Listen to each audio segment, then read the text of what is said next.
Okay, I think we'll get started. It's actually a very short and pretty simple parak chapter that we're going to learn today. We're at chapter 8 of Hilchas Ishus. This is the Rambam called it, the laws of marriage still. And the Rambam has been talking about a number of things of how a person can come and tell someone something to marry them. We went through different things you could say. What's the formula you say? And then what if you do a conditional marriage and say, I will marry you on condition this or condition that? How does the condition have to be worded, etc.? Here we continue with some of the expressions and languages a person could use and whether they would validate or invalidate the Kiddushin, the marriage act itself. So we're going to begin with number one. Ha'omer le'isha, if a man says to a lady, he's gachali because zeshal yayin. Remember, you're allowed to use something of value to enact the Kiddushin, the marriage moment. So I have a cup of wine in my hands, and I say to a lady, I want to be mekadesh you. I want to enact this marriage through this cup of wine. But v'nimtza shel dvash, she takes it. She says yes. She takes it, and as she looks at it, she finds out it's actually honey. Or the opposite, shel dvash v'nimtza shel yayin. I say this cup of honey, and she takes it as a cup of wine. This entire first halacha is going to be a number of cases that are going to go either way, where I suggested something and it actually was not that.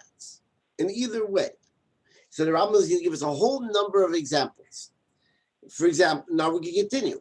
B'dina shel kesef v'nimtza shel zav. I'm going to marry you with a dinar, coin of silver, and when you take it, you find out it's gold. Or the opposite, shel zav v'nimtza shel kesef.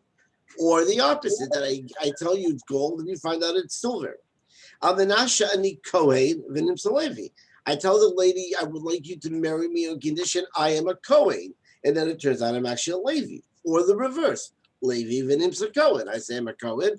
I say I'm a Levi, and I'm actually a Kohen. Nasin v'nimtza mamzer. Nasin is from the people from the community of the Givonians, the Givonites, who were there in Israel when they moved in, and they went to one of the nations they were supposed to conquer. They didn't conquer. We learn about them in halacha. At one point, they were forbidden to be married, but turns out v'nimtza mamzer. He was halachically considered a mamzer. Mamzer we will learn later what exact definition. The translation is a bastard, but it's not the same way the word is used in colloquially today. Or mamzer v'nimtza nasin, or I said he's a mamzer, and he found out he's from this tribe, he's from this community, he's a nasin. Ben ir v'nimtza ben krach. I say I live in the city, I'm a city boy. V'nimtza, it turns out I'm really not, I'm a suburbia kid. Or ben krach v'nimtza ben ir. I say I live in suburbia and I'm really a city boy. Amenasheni Asher. I tell you, marry me because I'm a rich man. V'nimtza ani. But once you get to know me, you find out I'm poor. Or I said, marry me because I'm homeless, I'm poor, I have no money. And she said, okay. And it turns out I'm actually wealthy. My home is right next to the bathhouse. Now, in those days, not having a bath in your house, you need to go to the bathhouse. So I said, here's a great thing, marry me. I live right next door to the bathhouse. But once you accepted it, you find out that I really live a far distance. Or the opposite. I said I live far from the bathhouse, and then you accept it, and I find out I'm close. On condition I have a maid, or I have a daughter who knows how to, Rambam says, godel is to braid hair, or oifer knows how to bake, and I don't have such a thing. Or I said I don't have these things, and I do have them. I already have a wife and children. And I don't have. I don't have another wife and children. I do have. In any of these cases or similar cases, you are not Mekudesh. There is no marriage that happened. In other words, you instilled in my thought process something which was incorrect. So when I'm accepting, when the lady is accepting the Kiddushin object or the Kiddushin idea. She's basing it on the premise you presented. It turns out you led her as wrong. It's not true. Therefore, there's not mikudeshes. There's no condition. Incidentally, as a side note, there are many people who say that the reason we use a gold wedding band under the chuppah for the marriage ceremony and not a diamond ring is perhaps for a similar idea. A gold wedding band is very easy for the lady to look at, the witnesses to look at, everyone to look at and say, this is the value of it. It's a simple gold band. We know the value. If you see a diamond, on the other hand, you don't know. Most of us are not, trained how to see the value of a diamond. And even then you may need the eye, the loupe and the whole thing to be able to look into it and see what it really is. And we don't have that. So you say, oh, it's a beautiful diamond. And it turns out it's a piece of glass. So in order not to create a scenario where there might be a situation that the Kiddushin was accepted with a certain idea in mind, and that idea is not true, we use a simple gold wedding band. That's one of the ideas behind why we do. There are other thoughts as well. But same thing, if she makes a condition based on false information as well. So she told him, I am rich. So he says, I want to marry you. And she says, fine. And it turns out she's not rich. Or any of the other number of examples or similar examples the Rambam said would also cause the condition to be based on a false premise. And therefore it doesn't have validity. Beis, halacha beis, v'kulam. And here the Rambam shows us as a fascinating being in all of these above cases. Alpha pisha amra belibi hayalis kadishle alpha pishitia dani. Veina davak amar. She says, you know what? I knew he was fooling me. It's okay. I still want to marry him. Or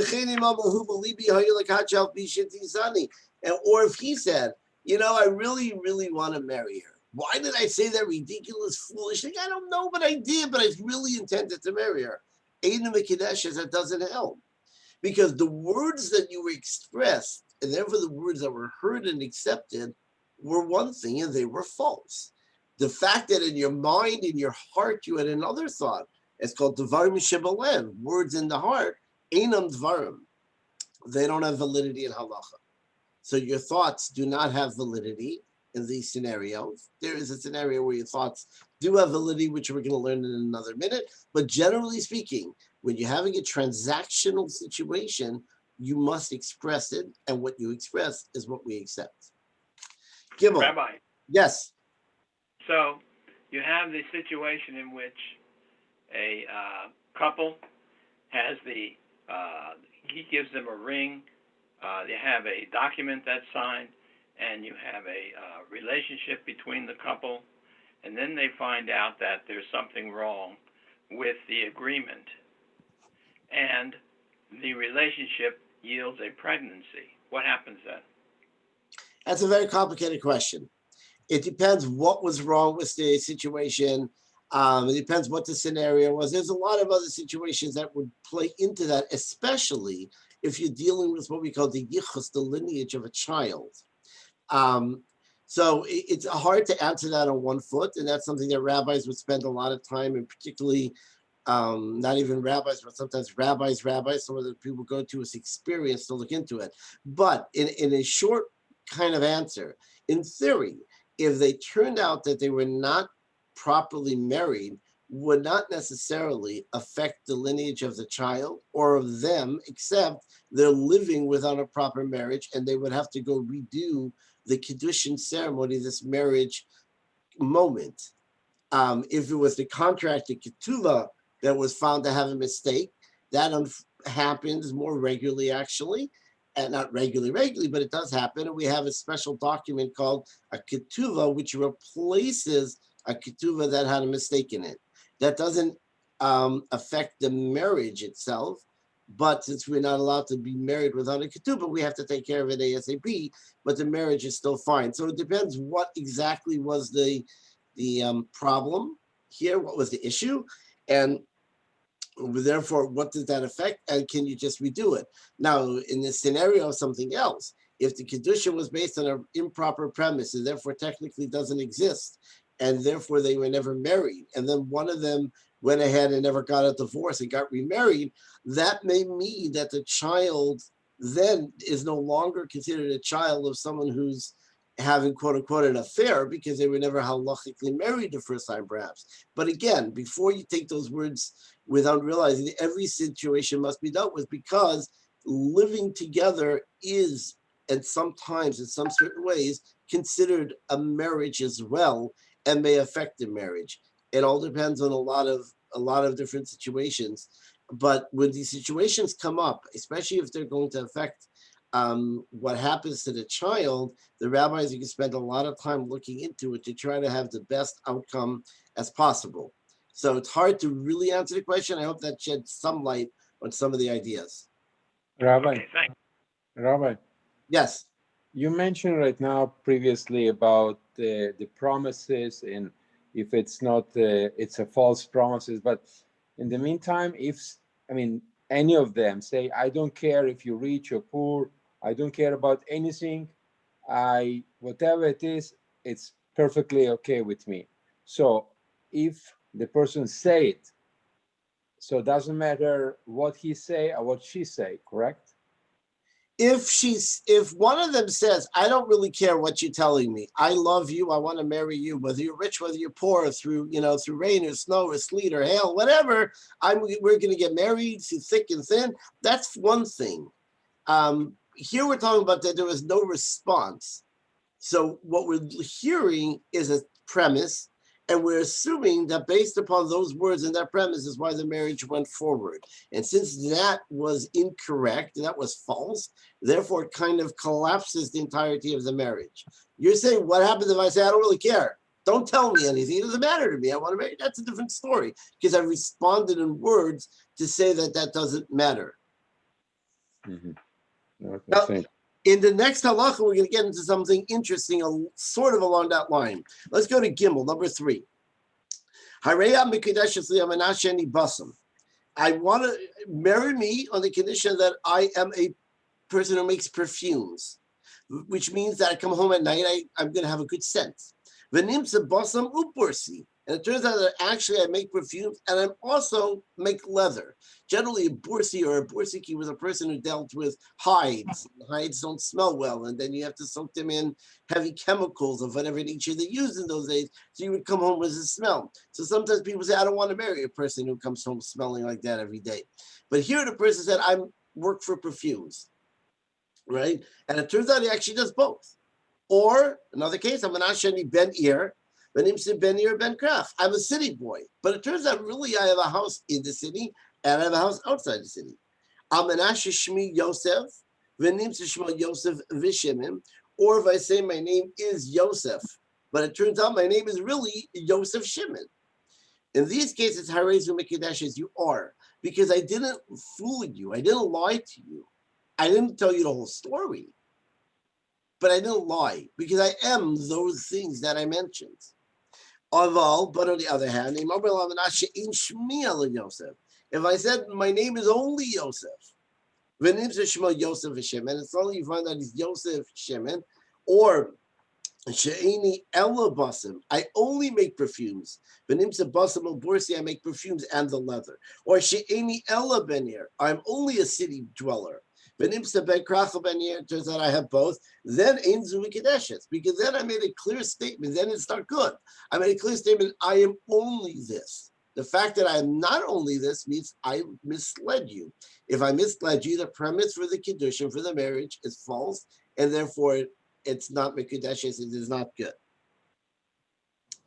Dalin, Ha'omer Isha Harayat Mekudeshes Libazam and Ashin Yadel Likras. Rambam go through a number of fascinating conversations now. I make a condition with you and I tell you I am. How do you define what I say? So here we go. I know how to read. What does it mean I know how to read? We're talking about it in a halachic perspective here for a moment. So Rambam says that I'm able to read Chumash, I'm able to read the Torah, and use the explanation of Onkelos. Onkelos is the Aramaic commentary on the side, printed in many, many classic editions of the Chumash.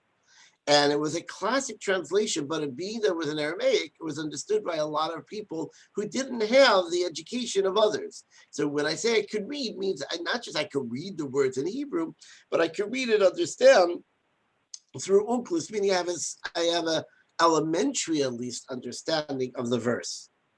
What if I say I'm an Ashi Kara? I'm a reader. Not that I know how to read, but I am a reader. What's the definition of being a reader? So the Rambam says, you have to be able to read in any part of Torah, Nevi'im, Ksuvim. That's the three parts of the Bible, of the Tanakh, as we call it. B'diktuk Yafa, with proper grammar. In other words, proper reading. If a person says, I know how to learn, what does that mean? So l'shanot, if you realize the same word is Mishnah. So you have to be able to learn Mishnah. I can't just be a learner of Chumash, of Tanakh. I now go to the next level. If I am a Tana, Tana is from the same word as also a teacher, but it's now a sage of the Mishnah, means I have to be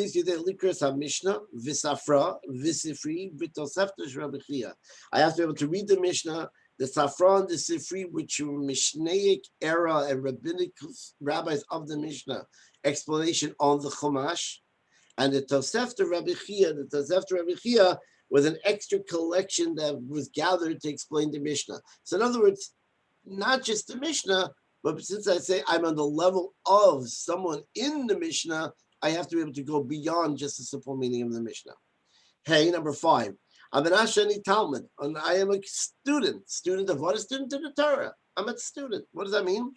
We don't say you have to be like Ben Azai and Ben Zoima, who are some of the greatest sages, but they call themselves students too. No. Anytime you ask somebody one thing in his learning, and he says, okay, and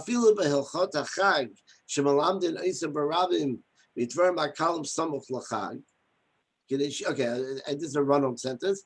Even if it's the halachot of the holiday, which we learn publicly before the holiday, so before Pesach, and the rabbi gets up and gives a speech about the halachot.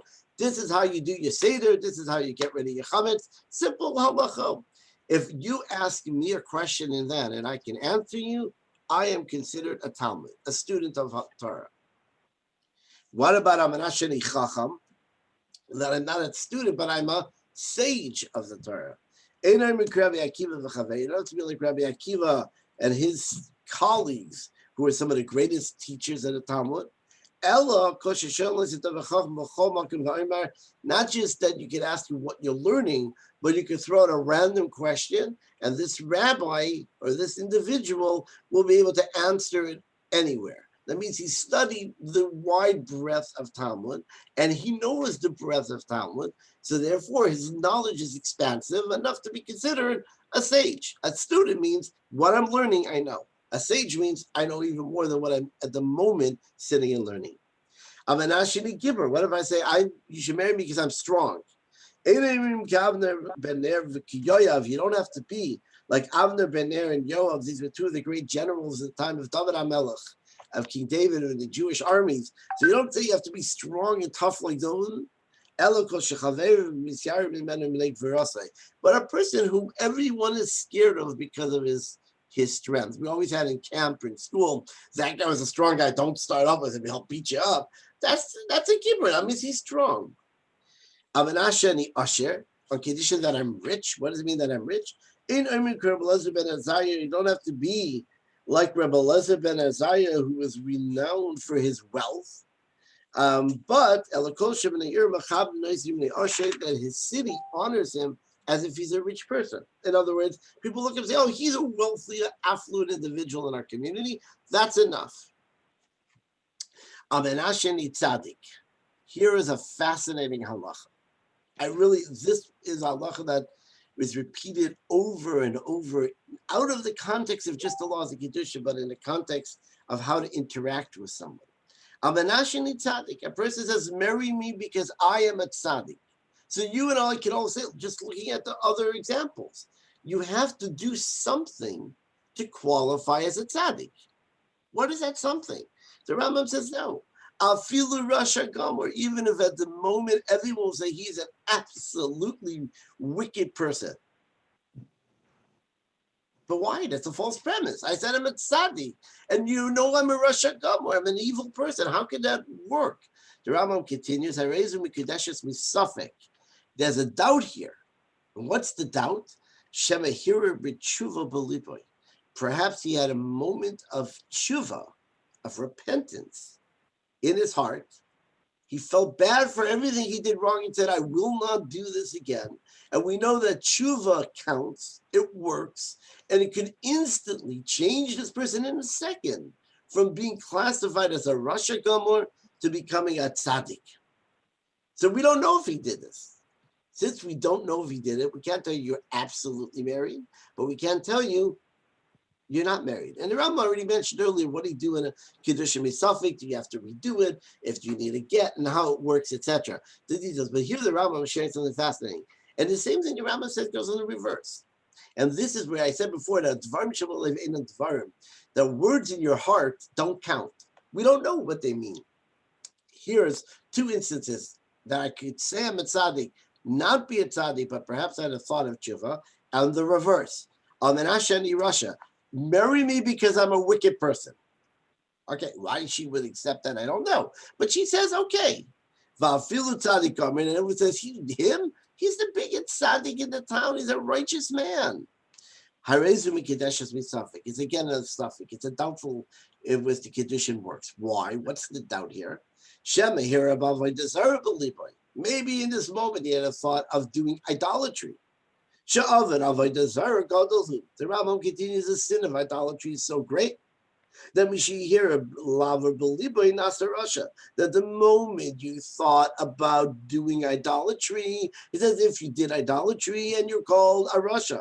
Shenever, like it says in the verse, ben yifat levavcha, pen yifta levavcha, maybe you'll go astray after your hearts because of it. It says, Lamont faces basically libam, that you will catch, you'll figure out who the house of Israel is in their heart. So we see that when it comes to idolatry, just going astray, belibam in your heart, or to kind of detect the character of Bnei Yisrael, or the people in their heart, shows you that what's in your heart can make a statement of who you are. How is that possible? So for a tzaddik, maybe you had a moment of tshuva. For a Rasha, maybe you had a thought of idolatry. So suddenly the Rambam says, we don't know your thoughts. Therefore, we need to say that we're not 100% able to dismiss it. At the same time, we can't validate it. So it's called a suffix. It's just a fascinating halacha. When you see a person, and some of the people say, how do you interact with that person? Don't you know he's such a horrible person? The answer is, in 1 second, his entire character, his entire title could change. He could go from being a Rasha Gomer to a tzaddik in an instant. And that's how we have to deal with them. Given the benefit of the doubt here, remember it's a doubt. The benefit of the doubt means you had the right thought. So therefore, you're a holy person right now. And not see the person as a wicked person. And that's a side comment on this halacha. Rabbi. Yes. So this can apply practically to everything. Somebody can say, I'm a rich man because I was thinking I win the lottery. And at the moment, it's true. And after this, he's not. So this can apply to everything. No. You can, I think I win the lottery every Wednesday or Friday or whatever the drawings are. I'm yet to win it. I usually forget to buy a ticket too, by the way, but that's a different story, right? But I'm yet to win the lottery. If I say I'm a rich man, and at that moment, nobody knows that I actually won the lottery, and she says, but you're not a rich man. And then it turns out I am a rich man, so I am a rich man. That's a practical thing. If I know how to read, it's not a thought process. I think I know how to read or teach you all the other examples. Here, the Rambam goes out of his way to say, since this is a character trait and a kind of a title of who you are between you and Hashem, and because therefore it's between you and Hashem, it's in your thoughts. Hashem knows your thoughts. We don't know your thoughts, but we don't want to be able to just randomly or willingly dismiss it because there's a strong possibility. Now, the first one is very inspirational. The second one is a little not as inspirational. And we can maybe look at a person and think he thought to do idolatry, even though he's been considered a tzaddik all along. But I think that teaches you never to be too confident in yourself and always to make sure you do the right thing. But in any event, I don't know where else exactly would apply in a relationship between us and kind of Hashem that the thought process could have a real effect. Everything else that you're suggesting, I think, would be that the reality of it is not based on my thought, it's based on the reality. Yeah, because the reality can be once, and I can believe in something it's not real, but I deeply believe in this. And this moment when I say it, I believe. I mean, I believe. And in this moment, you cannot say it's not true, because his belief is so high to some point who he believes he is. And this happened to the people. What would be an example for that? I'm sorry? What would be an example? You can say, I mean, people, they go to compete. It's a competition. And he was training all the time. And the day he come, he believes deeply. I mean, he did it once and twice, and he believed he can do it because he did it. And he tell to everybody, I go to win this competition. I'm the winner. I really go to win because he did it not once. And what happened for any reason, but in this moment, he deeply believed he is the winner. And but the fact, as they like to say on Sunday Football Analyst, there's a reason we play the game. Vegas has already decided who won the game, and people put down millions of dollars. And trust me, last night people lost millions of dollars because they were convinced Patrick Mahomes was a champion. Trust me, I'm not a football analyst, so I'm not going to go into it too much. And he was going to win. He did it last year, and he was sure he was going to win. But guess what? They played the game, and he didn't win. So that's a fact. At the end of the day, you're going to play the game. If I say I'm a rich person and I don't know that in that second my stock shot up because it was GameStop or whatever and it went flying through the roof and I became a millionaire suddenly for that second. So that's a practical thing that you can maybe look at. Are you or are you not rich at the moment? You said, were you fooling the person or not fooling the person? Just assuming I'm something ultimately is going to play itself out. A tzaddik in a Russia, we don't know, the Rambam says, because it's not a practical thing that you can measure that will play out. It's something in your heart to begin with, or in your thought to begin with. And therefore, we can't just dismiss it. Okay. Rabbi, I also had a similar question. It says in Avos that a person who's happy with what he has is considered rich, doesn't it? I mean, yeah, that's a good question. That's a good question. But Pirkei Avot, as we generally reference it, this is the answer I'll give you. I'm sure there are different ways to approach it. Pirkei Avot is not considered halacha. Pirkei Avot is considered ethics, extra, more morals, if you wish. So it's teaching you perspective. So if a person comes along and says, I am rich, and a lady says, wonderful, and marries, and then he accepts the marriage. And then she says, can I see your bank account? And he has $1.50 in there. She says, that's not rich. You don't have enough money for your next meal. He says, but I'm so happy with my $1.50. I feel like I'm rich. If he really lives his life that way, maybe you can make a case that that's what he meant by saying I'm rich. I'm rich with what I have. Like when Yaakov Avinu tells Esav, Yesh li kol, I have everything I have everything I need. I'm okay. You don't need to give me more gifts, right? I'm fine. But at the same time, practically speaking, the Rambam's telling you that rich and poor has a certain definition. And therefore, we look at that definition, not just in perspective, because perspective doesn't really change the actual rich and poor. You can't go to the bank with your perspective and your attitude and buy a house. So Pirkei Avot is giving us a perspective, and that's important. And with that perspective, we could actually live like we're rich with $1.50 and be happy. But the Rambam saying it's an actual perspective, and the lady who's accepting is, or the reverse, the man who's giving and accepting it, the lady being rich, is looking for an actual definition to be able to look at practically at the end of the day. yes, thank you. All right. Let's finish the last halacha here. Vav ha-mekadesh es ha'isha, if a lady, if someone comes to be mekadesh to do kiddushin to a lady, Ve'omer, and he says, "Savar ha'isi she kohenes." I thought she was a Kohen from a Kohen family. Ve'harehi Leviah, and she was a Levi from a Levi family. Or the opposite, Leviah v'harehi kohenes. Aniya v'harehi Ashira. I thought she was poor and she was rich. Ashira v'harehi Aniya harezu mikudeshes. Then you are mikudeshes. What's the difference here? The difference is she never said anything. I made an assumption. I assumed she was rich, so I got excited to marry her. But she never said she was rich. So why didn't you say it? Why did you assume that? You made a wrong assumption. In other words, if the whole premise is based on your assumption, so that we don't invalidate it because your assumption never should have been there. Do your research. If it's based on what I told you, then I believe you, and then the premise is incorrect, and it invalidates the Kiddushin. Same thing in reverse. She said, I thought he was a Cohen, and turns out he was a Levi. Levi Vari Cohen. I thought he was a Levi. Turns out he was a Cohen. Asher Vari Ani. I thought he was rich, a rich person. Turns out he was poor. Reverse. Ani Vari Asher Harezu Mikudeshes. She is Mikudesh. Here's kind of the right. Why is she Mikudesh? Not the why? Because he did not cause her to make that assumption. That was her thought process. Her thought process was incorrect, doesn't invalidate the action because it wasn't really based on that, except in your mind. Interesting side note, a couple of years after my wedding, I looked back in my ketubah and I realized that the rabbi writing the ketubah wrote that my wife was a Kohen. She's not. So we had to redo our ketubah actually and get a new ketubah that was done properly. Not a Kohen. Said it was a Levi actually. Said that my father-in-law after his name said Halevi. Now I had no idea. I didn't pay attention to Ketuvah that accurately. I mean, I knew the names. I knew what was going on in the Ketuvah, obviously, etc.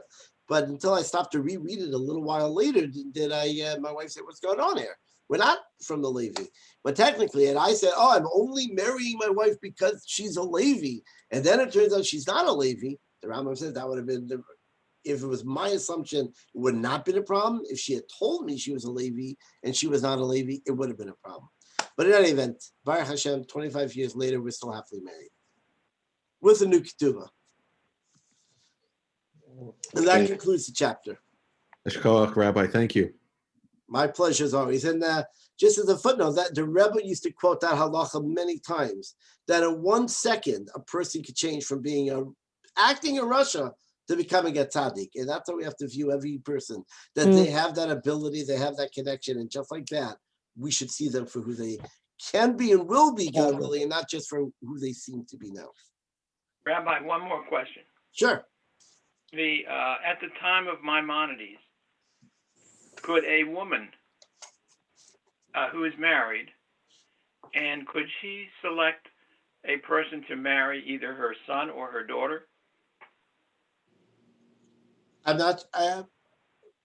Explain the question a little bit. In other words, could she choose who would marry them? Yeah, no, not who would marry them, but for example, it's always said that the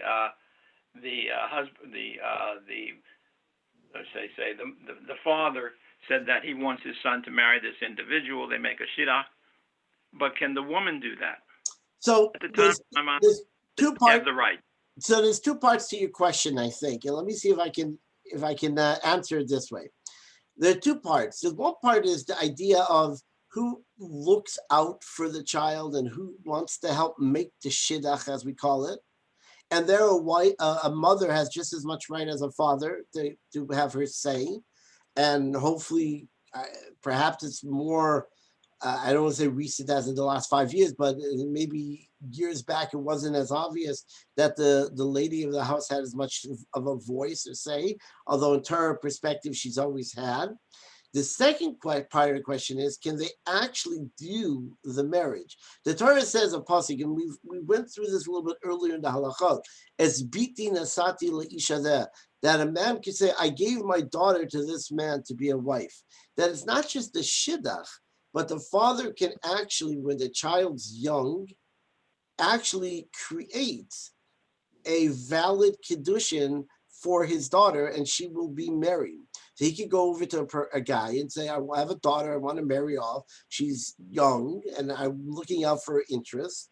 And I feel that if she grows up now in my home, there's no food, there's no future. But if she marries you, there will be food, future, whatever. If obviously we're going to make an assumption here that the father's looking out for his daughter, and he could go according to the Torah and accept something from the man for his daughter, and she would be considered married.